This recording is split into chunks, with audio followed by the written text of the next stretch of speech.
বাংলা এই মুহূর্তে আবারও দেখাচ্ছি দীপ তাদের যে অসামাজিক কাজকর্ম করানোর জন্য এই যে আশ্রমে যে অসামাজিক কাজকর্ম করছিল সেই কারণে শেয়ারাবাজার ফাঁড়ির পুলিশ তাদেরকে আটক করলো। এই মুহূর্তে সেই ছবি দেখছেন সরাসরি আমরা দেখাচ্ছি বাংলায়।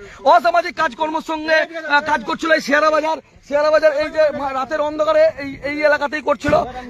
এই যে নবনির্মিত যে রামকৃষ্ণ আশ্রম সেখানেই অসামাজিক কাজ করছিল।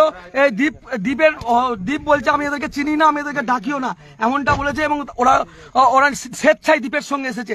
দীপ নাকি নিজে একা বেরিয়েছে এমনটা অভিযোগ করেছে।